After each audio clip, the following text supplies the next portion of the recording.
નવા વર્ષના રામ રામ.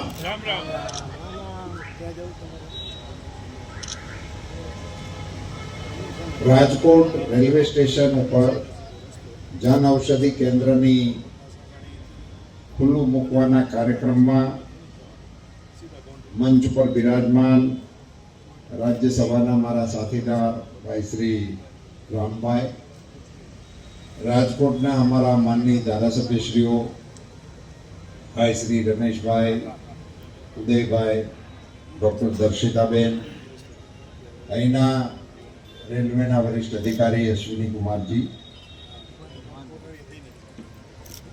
આપ સૌ ભાઈઓ બહેનો, પત્રકાર મિત્રો, નરેન્દ્રભાઈ વડાપ્રધાન બન્યા પછી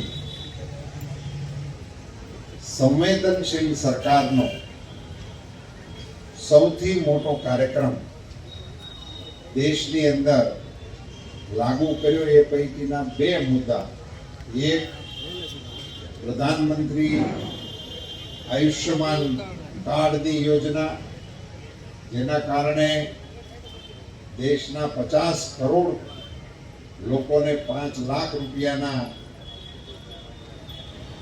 દવાખાનાના કામની મદદની સહાય જાહેર કરી.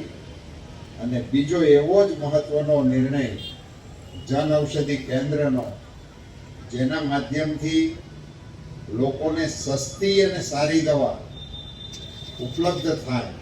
આ બે નિર્ણયો નરેન્દ્રભાઈ મોદીજીએ વડાપ્રધાન તરીકે જે કર્યા છે એને દેશની જનતા યાવત ચંદ્ર દિવાકરો યાદ રાખવાની છે. એવા ઉમદા કાર્યની અંદર આજે એક નવું સોપાન શરૂ થઈ રહ્યું છે. જન ઔષધિ કેન્દ્રો આખા દેશની અંદર કાર્યરત છે. 5000 કરતાં વધારે જન ઔષધિ કેન્દ્રો અત્યારે ચાલુ છે. એમાં રેલવે વિભાગને સાંકળવાનું કામ કર્યું છે. આ એક એવું પ્લેટફોર્મ છે, આમે આપણે રેલવે પ્લેટફોર્મ તરીકે જાણીએ છીએ. અહીંયા આપણે સગા સંબંધીઓને મૂકવા આવીએ છીએ, તેડવા આવીએ છીએ, અને પ્રવાસમાંથી આવતા મુસાફરો અહીંયાથી પસાર થાય છે.